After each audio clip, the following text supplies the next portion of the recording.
अगला प्रश्न है, हाल ही में भारत का पहला एआई शिक्षक आइरिस, देखिए एआई शिक्षक को क्या नाम दिया गया है ये पूछा जा सकता है। तो आइरिस कहाँ लॉन्च हुआ है? तो ये हुआ है केरल में। इसका राइट आंसर सी होगा।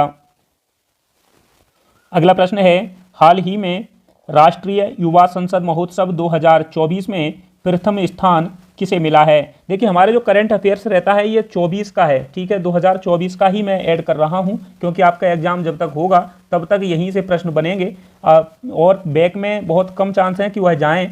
तो आप याद रखेंगे कि 2024 का करंट अफेयर्स कवर करके चलेंगे। तो इसका राइट आंसर बी है, यानी कि यतिन भास्कर को जो है प्रथम स्थान प्राप्त हुआ है। अगला प्रश्न है, हाल ही में देश की पहली अंडर वाटर मेट्रो रेल सेवा कहाँ शुरू की गई है? तो ये जो शुरू हुई है ये हुई है हुगली नदी के अंदर कोलकाता में। तो राइट आंसर इसका सी होगा। अगला प्रश्न है, प्रकाश वर्ष किसकी इकाई है? तो देखिए प्रकाश वर्ष की अगर हम बात करें तो प्रकाश के द्वारा एक वर्ष में चली गई दूरी को जो है प्रकाश वर्ष कहते हैं। तो ये जो है प्रकाश वर्ष किसकी इकाई होगी? दूरी की इकाई होगी। तो राइट आंसर इसका सी होगा। अगला प्रश्न है, महासागर में डूबी हुई वस्तुओं की खोज करने के लिए किस यंत्र का उपयोग किया जाता है?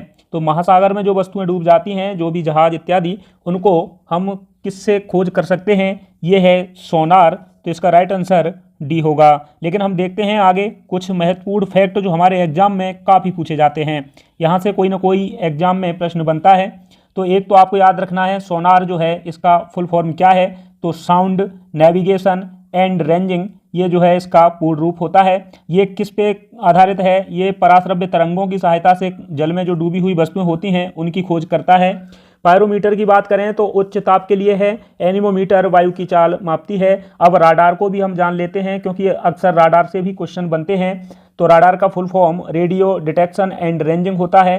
ये क्या होता है? ये सूक्ष्म तरंगों का उपयोग करता है। देखिए सोनार जो है पराश्रव्य तरंगों का उपयोग करता है, रडार जो है सूक्ष्म तरंगों का उपयोग करता है। वह जो है रडार दूर की वस्तुओं की स्थिति जानने के लिए होता है, जमीन से ऊपर की बात कर रहे हैं। और अगर समुद्र के अंदर की बात करनी हो तो सोनार का यूज कर सकते हैं। तो आप एस से समुद्र और एस से सोनार याद रख सकते हैं और बाकी के रेडियो आप फिर अपने आप समझ जाएंगे जो रडार की है। अगला प्रश्न है, जब कोई जहाज नदी से सागर में प्रवेश करता है तो क्या होगा? तो देखिए ये जो है समुद्र का जल क्या है? खारा होता है, इसलिए अधिक घनत्व भी रखता है। जब घनत्व अधिक होगा तो जब जहाज समुद्र में प्रवेश करेगा तो प्लावन बल लगने लगेगा, और अगर ऐसा होगा तो जहाज क्या है? कुछ ऊपर उठ जाएगा। तो राइट आंसर इसका ए है। अगला प्रश्न है, प्रोटॉन की खोज किसने की थी? प्रोटॉन की अगर हम बात करें तो देखिए प्रोगो, मैं बता रहा हूं प्रोगो, आप इतना याद रखेंगे। तो प्रो से है प्रोटॉन, गो से है गोल्डस्टीन। तो ये जो है गोल्डस्टीन ने की थी। इसी प्रकार अन्य कुछ ये कण हैं, इन्हें आप याद रख सकते हैं क्योंकि यहाँ भी प्रश्न पूछे जाते हैं।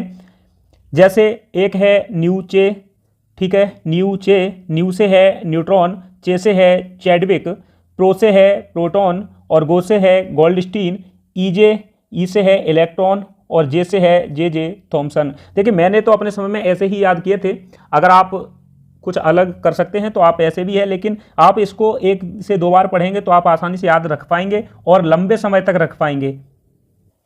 अगला प्रश्न है, रेत और नेपथलीन के मिश्रण को किसके द्वारा अलग किया जा सकता है? तो रेत और नेपथलीन के मिश्रण को देखिए आप याद रखेंगे ऊर्ध्वपातन यानी कि सब्लिमेशन को, ठीक है। तो इस प्रश्न का राइट आंसर ए होगा। ऊर्ध्वपातन में क्या होता है कि कोई ठोस बिना तरल अवस्था में पहुंचे सीधे ही क्या हो जाता है? वाष्प में परिवर्तित हो जाता है। तो आप याद रखेंगे कि ये दो ठोसों को अलग करने की विधि है, कपूर, नेपथलीन, अमोनियम क्लोराइड, ये जो है इसके माध्यम से अलग किए जा सकते हैं। अगला प्रश्न है, भूपर्पटी में सर्वाधिक पाए जाने वाला तत्व कौन सा है? तो भूपर्पटी की अगर हम बात करें तो सर्वाधिक जो है ऑक्सीजन पाया जाता है, लगभग 46%। तो आप याद रखेंगे कि भूपर्पटी में सर्वाधिक ऑक्सीजन पाया जाता है। आपके एग्जाम के हिसाब से दूसरा जो है तत्व है वह भी पूछा जा सकता है, और बाकी के कुछ अन्य एग्जाम्स होते हैं बड़े तो उनमें इनका जो है घटता क्रम भी पूछ लेते हैं। तो आइए जानते हैं इन्हें कैसे याद रख सकते हैं। ये आप ऐसे याद रख सकते हैं OCaLO, ये लो। अगर ऐसे आप याद रखेंगे तो आप लंबे समय तक याद रख पाएंगे, क्योंकि ऐसे ही मैंने याद किया था और जो आज तक हमें याद है। तो भूपर्पटी में पाए जाने वाले तत्वों की बात करें, ओ से है ऑक्सीजन, सी से है सिलिकॉन, ए से है एल्यूमिनियम और लो से है लोहा, और ये इनका जो है घटता क्रम है। अगला प्रश्न है, निम्नलिखित में से किस जीव का रक्त सफेद होता है? देखिए, हीमोग्लोबिन की कमी के कारण जो तिलचट्टा है, इसके ब्लड का रंग सफेद होता है। तो आप याद